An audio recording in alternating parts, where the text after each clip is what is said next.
हरिओम। हरिओम। बेटा आपका स्वागत है कार्यक्रम में। जल्दी से बेटा अपना नाम बताओ। जी बोलिए। बेटा अपना नाम बोलिए। जी। कहाँ से बात कर रहे हो बेटा? फरीदाबाद से गुरुजी। कितने वर्ष के हो आप? 35 वर्ष का हूँ। अपनी बेटा माँ का नाम बताएं बेटा। क्या नाम है? 1 से लेके 36 के बीच में बेटा एक नंबर बोलिए। 3 बार ओम नमः शिवाय बोलो। ओम नमः शिवाय, ओम नमः शिवाय, ओम नमः शिवाय। जीवन में बेटा सुख नहीं प्राप्त कर रहे हो बेटा, दुखी रहते हो, अशांति रहते हो और जीवन में कुछ करना चाहते हो बेटा लेकिन कर नहीं पा रहे हो। हाँ जी, हाँ जी। समझ गए बेटा मेरी बात को? जी। आपके अंदर क्षमता बहुत है बेटा। जी। कुछ अपना कार्य करना चाहते हो? हाँ जी, हाँ जी। क्या करना चाहते हो बेटा? गुरुजी ऐसा तो कोई सोचा नहीं है, अभी वरना अपना काम करना चाहता हूँ। बेटा जब भी व्यक्ति को सफल होना होता है तो सबसे पहले अपनी अंतरात्मा से व्यक्ति को एक लक्ष्य चुनना होता है, फिर उस पर निशाना साधना होता है। आपने अभी अपना लक्ष्य ही नहीं चुना बेटा। सबसे पहले लक्ष्य सुनो, लक्ष्य को साधो। आपको ये निर्धारित करना होगा कि आपको अपना काम करना है तो क्या काम करना है, क्या करना चाहते हो, ये निर्धारित करना है। चंद्रमा आपका पीड़ित है बेटा, राहु का प्रभाव है, इसलिए अस्थिरता है। हालांकि भक्ति भाव बहुत है, आप एक भक्त हो, आप धर्म कर्म को मानने वाले हो, गुरुओं का सम्मान करने वाले हो, लेकिन अस्थिरता के कारण आप अपना लक्ष्य नहीं बना पा रहे हो। जब तक लक्ष्य नहीं बनेगा तब तक सफलता का तो सवाल ही पैदा नहीं होता। लेकिन आज आपको ऐसा आशीर्वाद प्राप्त हो रहा है जिससे आपको लक्ष्य बनाने में बड़ी आसानी मिलेगी। आप अगले कुछ ही दिनों में ये निर्णय ले लोगे कि मुझे अब क्या करना है, लेकिन करना तो है, ये तो कन्फर्म है, और आप अपना काम करोगे और उसमें सफलता भी प्राप्त करोगे, ये भी आपको आशीर्वाद है। अब आपको बेटा करना क्या है बेटा? सबसे पहले 4 सूखे नारियल लेने हैं आपको। 1 मीटर नीले कपड़े में बांध कर बेटा उसको सिर से 7 बार उल्टा वार कर बेटा उसको बहते पानी में बेटा प्रवाह कर देना। आपका बेटा जो चित्त है वो स्थिर हो जाएगा। रोजाना बेटा पक्षियों को, कबूतरों को जौ डालना शुरू कर दीजिए, एक बहुत ही अच्छी क्वालिटी का। पुखराज रतन आपको धारण करना है और रोजाना माथे पर केसर या हल्दी का तिलक लगाना शुरू कर दीजिए। एक 6 मुखी रुद्राक्ष आपको धारण करना है। और बेटा जब भी कभी जीवन में समय मिल जाए तो 5 शनिवार की बेटा आके दरबार में एक बार एक नारियल की अर्जी लगा देना बेटा माँ के चरणों में। आपको बड़ा अद्भुत फल प्राप्त होगा, जीवन में कभी पीछे मुड़ के नहीं देखोगे, ये आपको आशीर्वाद है। और योग्य विद्वान से बेटा थोड़ी सी शुक्र की, राहु की और चंद्रमा की शांति अवश्य करवाएं, जिससे जीवन में धन आगमन होगा और जीवन में सफलता के सुंदर योग बनेंगे। बेटा बड़े प्रेम से 3 बार हरिओम बोलो बेटा। हरिओम, हरिओम, हरिओम। आशीर्वाद आपको बेटा।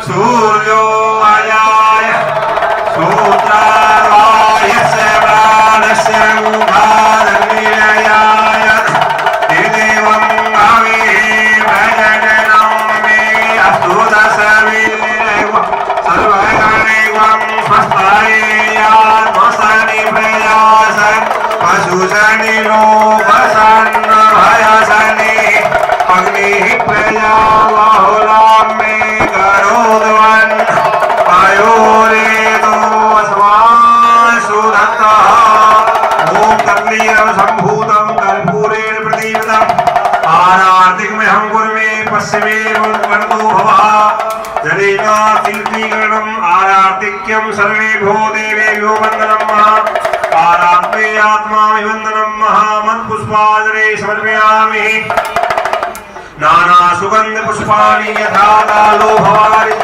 पुष्पांजलि मया दत्तं गृहाणो परमेश्वरः सुमन सुगंधे सुमन नया सुमन सुभाष सुभाष पुष्पांजलि अर्पण को बाबा की कर देव करो स्वीकार भी की कर दे बाबे बाबा।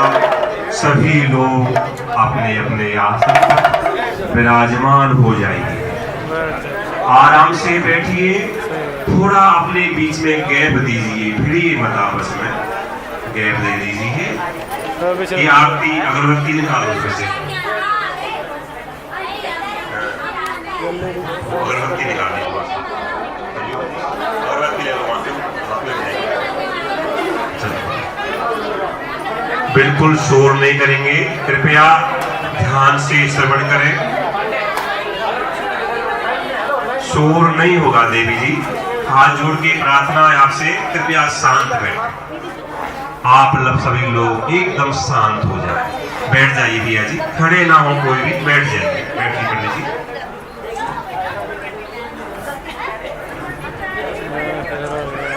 सभी मेरे साथ में जुड़िए। हरिओम हरिओम हरिओम।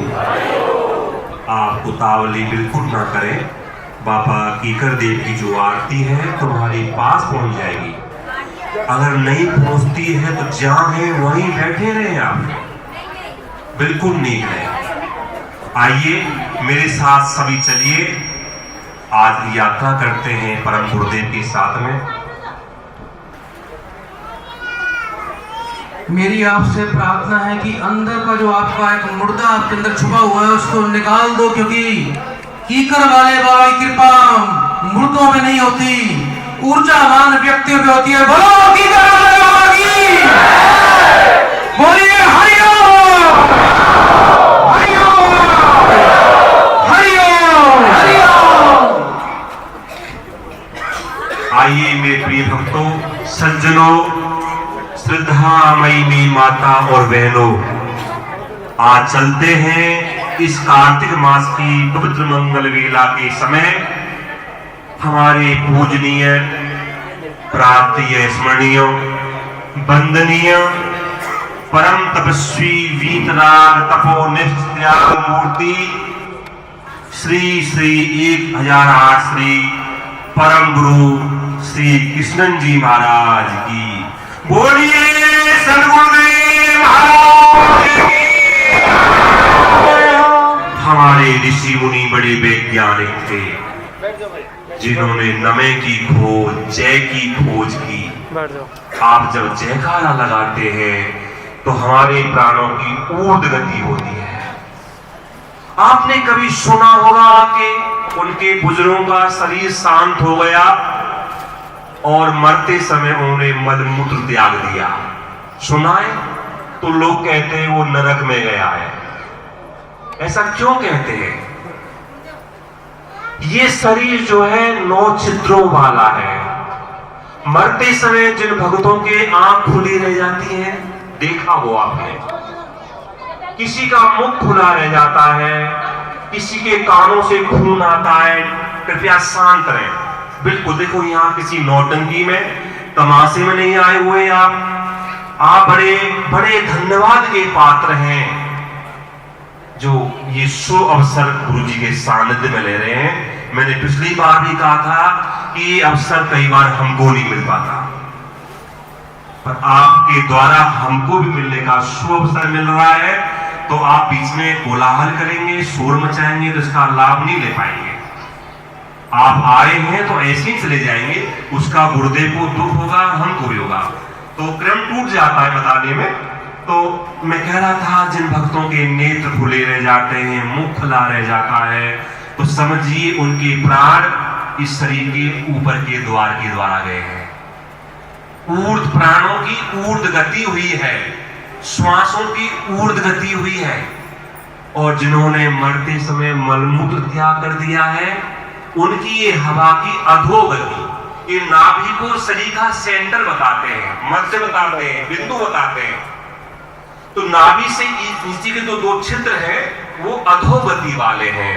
तो अभी आपने गुरुदेव का जयकारा लगाया, मेरे साथ एक बार और लगाइए, जब आपको पता चल जाएगा। बोलिए सद्गुरुदेव महाराज की, कीकर वाले बाबा की। क्या हुआ? आपके प्राण ऊपर आए थे ना, कि नीचे गए थे? ऊपर आए, बहुत अच्छा लगा। तो कौन चाहता है कि मेरी अधोगति हो? मैं आज 10,000 रुपए महीना कमाता हूं, कल मुझे 8,000 रुपए मिलने लग जाए। आप चाहते हैं सब? नहीं, भगवान ऐसा किसी का ना करे। सबकी ऊर्ध्व गति हो, सबकी प्रमोशन हो श्री महाराज जी के आशीर्वाद के द्वारा और कीकर वाले बाबा के द्वारा। इसलिए नमे का शब्द, जयकारे शब्द में आप कृपया लोभ ना करें। मैं चलता हूं गुरु जी के प्रोग्राम में। गुरुदेव ने बाबा कीकर जी महाराज जी को, जो गुरुदेव के इष्ट देवता हैं, उनको आह्वान कर लिया है। किसी कार्य में कभी भी कटौती ना करें। आज एक माता आई, मुझे कुछ ज्ञान दे के गई। उन्हीं माता को संबोधन करते हुए मैं एक छोटा सा एक दृष्टांत सुनाता हूं। भगवान शिव पार्वती का एक मंदिर था और एक फकीर, बड़े ध्यान से सुनिए, मैं यहां चटुकला नहीं सुनाऊंगा आपको, आध्यात्मिक कहानी सुनाऊंगा। एक फकीर भगवान शिव के मंदिर में नृत्य की जाया करता था और कहता था, हे भगवान भोलेनाथ मेरी भी सुन लीजिए। बार बार भगवान शिव से आग्रह करता था, निवेदन करता था। भगवान ने उसकी नहीं सुनी। अकस्मात एक दिन भगवान शिव पार्वती वायुमंडल में, आकाश मंडल में विचरण कर रहे थे। तो हमारी माताएं बहुत दयालु होती हैं, ये हृदय भाव होता है। तो माता पार्वती जी साथ थी। इसको मैं पूछूंगा आपको, मैंने क्या बताया है। माता पार्वती ने कहा, हे प्रिय, देखो आपका भगत रोज आपकी प्रार्थना करता है, पूजन करता है और आपसे मांगता है। आप तो भोले भंडारी हैं, जैसे श्री हमारे महाराज जी हैं।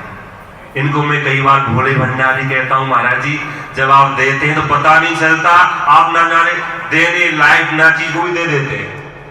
ऐसे से कई घटनाएं हमारे सामने हो जाती है। कई बार गुरु जी दे करके हमको मुश्किल में डाल देते हैं। बोले श्री महाराज जी ने कह दिया आप ये चीज दे दीजिए, तो बताओ हम कहां से देनी पड़ती है। तो वहीं से ये भाई बाहर मत जाना। कहां कह रहा था मैं, अभी क्या कह रहा था बताएंगे। माता पार्वती ने कहा, हे भगवान इनको दे दीजिए ना। भगवान भोलेनाथ बोले, देवी आप नहीं समझती, संसार बहुत चालाक है, ये इनकी बातों में नहीं आया करते। अभी इनको इनके हिस्से में नहीं है, इनके भाग्य में नहीं है, मिल जाएगा। गुरुजी कहते हैं धैर्य रखिए बेटा, जल्दबाजी में कोई खड़ा नहीं होगा, सब बैठ जाइए। समय निकल गया। फिर फकीर ने बात सोची, भगवान भोलेनाथ सबको दे रहे, मुझे नहीं दे रहे, लगता है कुछ रिश्वत चलती है यहाँ पर। उन्होंने कहा, हे भोलेनाथ अगर मुझे 1 रुपया आप दे दोगे ना तो मैं चवन्नी जो है महाराज जी आपके आश्रम में दान कर दूंगी। ऐसे लोग आते हैं। वो बहन ऐसे कह रही थी, इसलिए मैंने आज सुनाना पड़ रहा है आपको। उस फकीर ने कहा, हे भोलेनाथ मुझे आप 1 रुपया देंगे तो मैं चवन्नी आपको चढ़ा दूंगा। वैसे ऐसे शब्द भगवान के सामने नहीं बोलने चाहिए। उस फकीर ने भगवान के सामने शर्त रख दी। फिर माता पार्वती बोली, देखो ना आपसे ले जाते हैं और आपका धन्यवाद तक नहीं करते। बेचारा आपसे मांग रहा है, कह रहा है चवन्नी चढ़ा दूंगा, कुछ 25% आपको दे रहा है, हम तो 10% भी नहीं देते। सत्य है, मैं भी नहीं कई बार दे पाता। ठीक है ना। एक बहन की हिम्मत समझता हूँ जो पिछली बार आई, कितने का चेक महाराज जी को दे के गई, मैं धन्यवाद करता हूँ।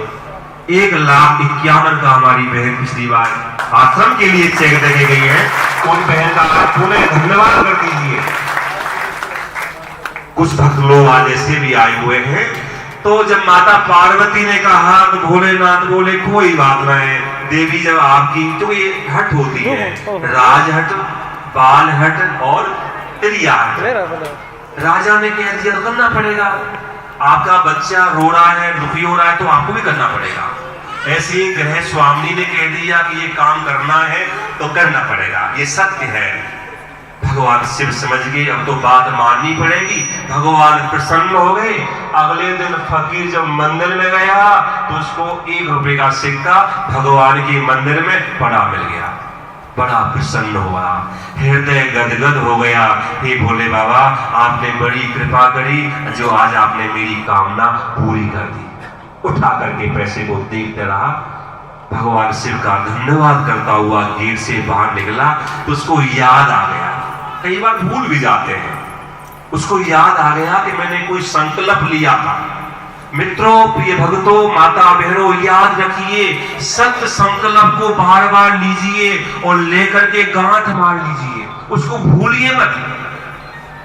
इस फकीर ने अपने संकल्प को याद किया कि मेरा सत्य संकल्प है, इसमें से मैं इतना 25% भगवान शिव के पास में चढ़ाऊंगा, गुरु जी के आश्रम में चढ़ाऊंगा। पर इतने दिना में इतनी मेहनत मैंने करी है, भगवान ने मेरी सुनी है, अब इस मंदिर में कहां भोलेनाथ बैठे हुए हैं, किसको चढ़ाऊं, किसको दूं? है 25 पैसे में मेरे घर के बहुत काम चलेंगे। पापी का मन डोल गया।